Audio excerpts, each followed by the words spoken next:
এক নজরে বাংলার কয়েকটি সেরা খবরই নজর রাখবো। 18 তারিখের মোদির সভায় দিলীপ ঘোষ। উল্লেখ্য 18 তারিখে দুর্গাপুরে মোদির জনসভায় ডাক পেলেন দিলীপ ঘোষ। তবে 21শে জুলাইয়ের মমতার পাল্টা সভা কি মোদির? এই সভা থেকে বিধানসভা নির্বাচনের ঢাক বাজবে বলে বিজেপি সূত্র থেকে জানা গেছে। 17 তারিখের পর থেকে দক্ষিণবঙ্গে বাড়বে বৃষ্টি, আবহাওয়ার সূত্রের খবর। সাগরদিঘি বিধায়কের বাইরন বিশ্বাসের বিরুদ্ধে বেবাক মন্তব্যের জেরে শোকজ করল দল তৃণমূল ব্লক সভাপতিকে। অবশেষে চাকরিহারাদের সাথে আলোচনার সিদ্ধান্ত নিল প্রশাসন। চাকরিহারাদের 20 জনের একটি প্রতিনিধি দল থাকবে, যা নবান্নে মুখ্য সচিবের সাথে আলোচনায় বসবেন। বিহারের নির্বাচনে 35 লক্ষ ভোটার বাতিল, এই নিয়ে শোরগোল বিহারে। বিহারের মতো বাংলাতেও ভোটার বাতিল করতে উদ্যোগে বিরোধী দলনেতার। এর আগেও বিরোধী দলনেতা শুভেন্দু অধিকারী বলেন, বাংলায় অসংখ্য অনুপ্রবেশকারী রয়েছে, যাদের বহিষ্কার অত্যন্ত জরুরি।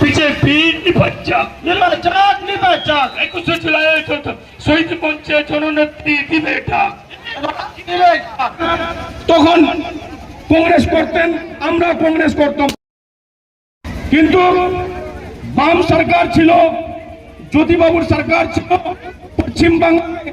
তখন মমতা ব্যানার্জি ডাক দিয়েছিলেন, নো আইডেন্টি নো ভোট। যদি আইডেন্টি না হয়, ভোটের ইপিক ভোট না হয়, তাহলে ভোট করতে দিব না। সেই জন্য ধর্মতলায় ধর্ণা দিয়েছিল মমতা ব্যানার্জি। এই আমাদের এখানকার সরকার বাম সরকার ছিলেন, জ্যোতিবাবুর সরকার ছিলেন। ওখানে আন্ধাধুন গুলি চালানোর জন্য 13 জন নওজওয়ান ভাই আমাদের শহীদ হয়ে গেছিল ওখানে। সেজন্য মমতা ব্যানার্জি শপথ নিয়েছিল যে আমি যতদিন জীবিত থাকবো, আমি যদি সরকারে আসি, আমি যদি বাংলার চিফ মিনিস্টার হই, তাহলে আমি শহীদ সোনার মানাবো। আমি যতদিন জীবিত থাকবো, যতদিন আমার সরকার থাকবে। সেই জন্য মমতা ব্যানার্জি শহীদ সোনার মানাচ্ছে। আমরা সবাই ধর্মতলা যাচ্ছি। क्यों धर्मतला जा रहे हैं हम लोग?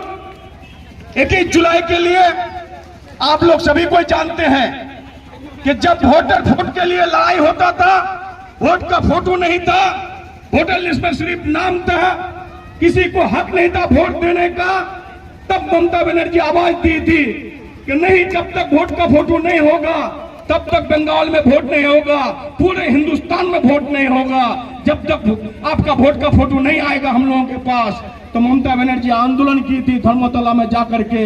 उसी आंदोलन में हमारे पश्चिम बंगाल के सरकार, वाम फ्रंट के सरकार, उस वक्त अंधाधुन गोली फायरिंग करवा दिया और 13 नौजवान भाई का हम लोगों का शहीद हो चुका। और उसी शहीद के लिए, उसी दिन के लिए, उसी यादगार दिन के लिए हम लोग शोक सभा मनाने के लिए धर्मतला जा रहे हैं। हमारे ऑनरेबल चीफ मिनिस्टर उसी वक्त से शहीद सभा मना रहे हैं। हम लोग भारी तादाद में इस बार ग्वालपोखर 14 अंचल से हम लोग शहीद सदन में जाकर के शामिल होंगे। इसलिए मेरा ग्वागा 1 अंचल के तृणमूल भाई से मेरा गुजारिश है, हमारे बूथ के कार्यकर्ता से मेरा गुजारिश है, हमारे अंचल के कार्यकर्ता से हमारा गुजारिश है, हमारे ब्लॉक के कार्यकर्ता से हमारा गुजारिश है कि हम लोग जाने के लिए तैयार हैं। तो कलकत्ता बहुत बहुत शुक्रिया आप लोगों का। आप लोग सब कोई तैयार है जाने के लिए। जाने के लिए जो भी व्यवस्था करना पड़ेगा, हमारे ब्लॉक प्रेसिडेंट हमारे साथ है, हमारे इस जोन के वाइस प्रेसिडेंट साथ है, उन लोग जाने का इंतजाम कर देगा। लेकिन सवाल यहां पर नहीं रुकता है।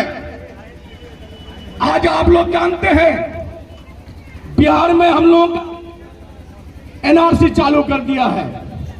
2003 का वोटर लिस्ट, आज हमारे ब्लॉक प्रेसिडेंट ब्लॉक में थे, बहुत सारे आदमी गए हैं जो हमारे बंगाल के माँ और बहने की वहां पर शादी हुई है। आज उनका नाम वोटर लिस्ट से बात दिया जा रहा है, उसको एनआरसी में लाया जा रहा है। लेकिन हमारे ऑनरेबल चीफ मिनिस्टर का ममता बनर्जी का दाद देना पड़ेगा, हमारे मंत्री गुलाम का दाद देना पड़ेगा कि डीएम साहब को बोल करके 2003 का वोटर लिस्ट ब्लॉक में पहुंचा दिया गया है। और प्रति जीपी हम लोग ब्लॉक ले जाके पहुंचा रहे हैं। जिसको जरूरत पड़े 2003 का वोटर लिस्ट, आप लोग ब्लॉक प्रेसिडेंट अहमद रजा से हमारा कांटेक्ट कीजिएगा, हमारे जोनल प्रेसिडेंट जैनुल भाई से, ग्राम पंचायत के प्रधान से कांटेक्ट कीजिएगा। आप लोगों का वोटर लिस्ट आप लोग तक पहुंच जाएगा। वोटर लिस्ट दिखा करके बिहार में कोई एनआरसी लागू नहीं कर सके। लेकिन यहाँ पर एक सवाल और भी आता है, चाकुलिया के प्राक्तन एमएलए है, आज उसका पता ही नहीं चल रहा है, वोटर लिस्ट मांग रहा है। आप कहां है? पुलिस आके लाके दीजिए आदमी को। आपको तो ग्वालपुर का आदमी वोट दिया था, करंदकी का आदमी वोट दिया था, चाकुलिया का आदमी वोट दिया था। आप कहाँ छुप गए आप? आज क्यों नहीं बिहार में जाकर के धरना देते हैं? बिहार में क्यों नहीं जाकर लड़ाई करते हैं? लड़ाई करने का जो लड़ाई करता है उसका नाम है गुलाम रब्बानी, ममता बनर्जी। हमारा तृणमूल कांग्रेस लड़ाई करता है। आज कोच बिहार में 51 साल से एक आदमी रह रहा है, उसके घर पर एनआरसी का नोटिस भेज दिया गया है। लेकिन ममता बनर्जी जवाब दे दी है कि हमारे बंगाल का एक भी आदमी को अगर नोटिस करोगे तो हम नहीं छोड़ेंगे बीजेपी सरकार को। जवाब ममता बनर्जी दे रही है। आप लोगों का जवाब देना नहीं पड़ता, आप लोगों को ममता बनर्जी जवाब दे रही है। और हम लोग भूल में क्या करते हैं, जात पात लेकर के हम लोग वोट दे देते हैं एमएलए चाकुलिया के।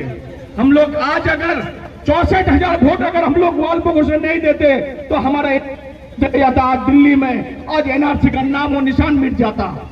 लेकिन हम लोग जज्बात में आकर के जात भाई बोल करके हम लोग वोट दे देते हैं। ऐसा भूल नहीं कीजिएगा, नहीं तो फिर हम लोगों को भी पछताना पड़ेगा। बिहार का जैसा, असम का जैसा हम लोगों को भी पछताना पड़ेगा, दिल्ली का जैसा हम लोगों को भी पछताना पड़ेगा।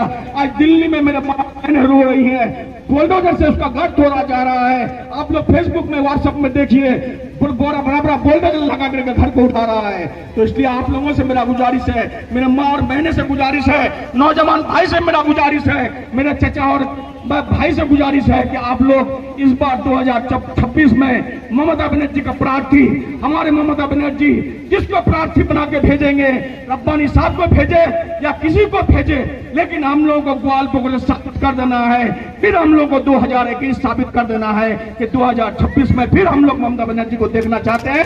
और ममता बनर्जी का हुकूमत अगर जब तक रहेगी, ममता बनर्जी का हुकूमत, न मोदी का बाप का ताकत है, न अमित शाह का बाप का ताकत है कि बंगाल में से लगाएगा, ना किसी को धक्का से मार के निकाल सकेगा। और ज्यादा नहीं बोल करके, बारिश भी होना शुरू कर दिया, बारिश भी जरूरी है, जमीनें सूख रहा है, का खेत सूख रहा है, इसलिए बारिश भी जरूरी है। आप लोगों का शुक्रिया अदा करते हुए, मेरे माँ और बहनों का शुक्रिया अदा करते हुए, मेरे नौजवान साथी का, मेरा चचा का, मेरा भाई का शुक्रिया अदा करते हुए अपना बात यही खत्म करते हैं। मामाटी मानू जिंदाबाद, ममता बनर्जी जिंदाबाद, अभिषेक बनर्जी जिंदाबाद, गुआगांव अंचल तृणमूल कांग्रेस जिंदाबाद, आप सभी जिंदाबाद। बहुत बहुत शुक्रिया।